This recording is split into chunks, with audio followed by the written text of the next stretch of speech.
On Sunday, India launched two satellites which performed a very interesting maneuver. These two satellites were brought within 3 meters of each other and then moved back safely. Why are these maneuvers conducted by ISRO so important? Joining me now is Group Captain Ajay Lele from the MP IDSA. Group Captain Lele, welcome to the News9 Plus show. Thank you.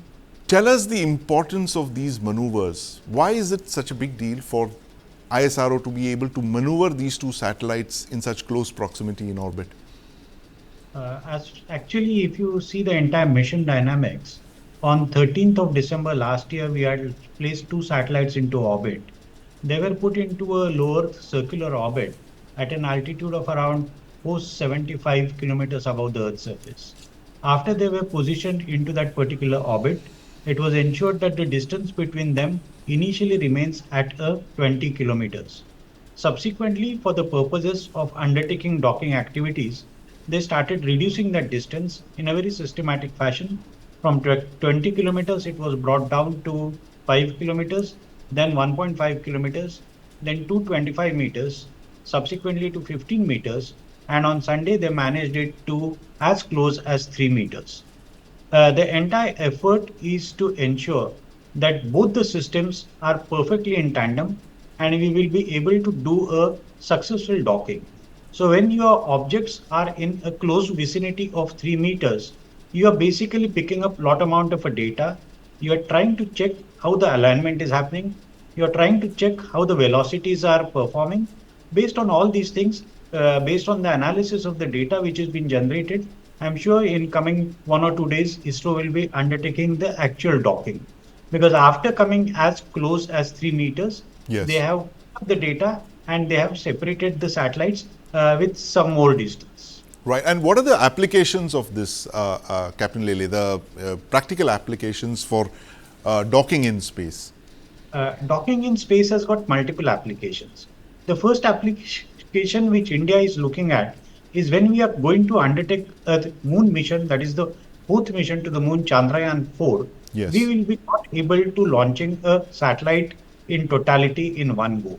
We will be launching parts of the satellites, and those parts of the satellite in space will join together. Right. So for joining those satellites, basically you will require a entire module for undertaking the docking.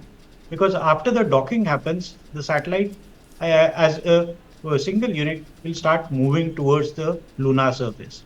And it's going to be a very interesting mission where we want to get the sample back from the lunar surface also. So Right. the docking is not only going to happen in space, but it's going to happen again in the vicinity of a moon also. Because there will be a small craft which will be picking up the samples from the lunar surface Right. and it will dock to the main craft. So these types of Absolutely. activities are actually extremely important.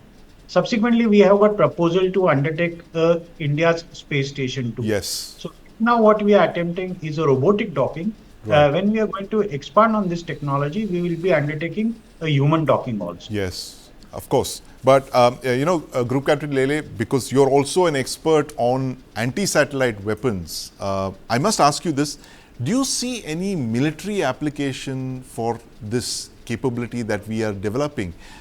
Could this capability, for instance, be used to create some kind of a co-orbital anti-satellite weapon, as is called? You see, as far as weapon systems are concerned, let me make a statement over here that every technology in a domain of a space is a dual use technology. Yes. So any technology could be used if the requirement is there for the militaristic purposes also. Right. Particularly talking of a docking activities, beyond the missions which I have described about Chandrayaan 4 and the missions to space station, there are a lot of new ideas which have been brought forward.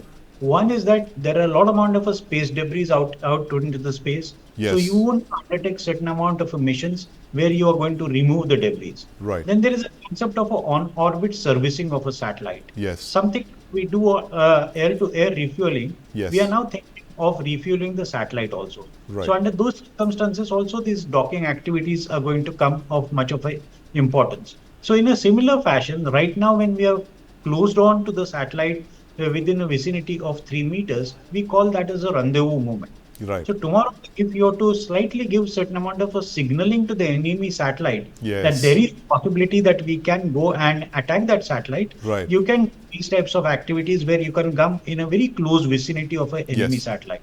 But to my mind, all actions in a space are essentially meant for the deterrence mechanisms, and Yes. nobody is interested in destroying each other's satellites, at least as of now. Absolutely, no one's interested in destroying satellites. But of course, India remains only the fourth country in the world to have demonstrated an anti-satellite capability in 2019 with the mission Shakti. And I'm sure that this dual-use capability that you outlined, Group Captain Lele, possibly has military applications as well, only for deterrence purposes. The capability was demonstrated for peaceful purposes. But thank you very much for joining us, Group Captain Lele, and explaining the importance of this very important maneuver in space by ISRO. Thank you.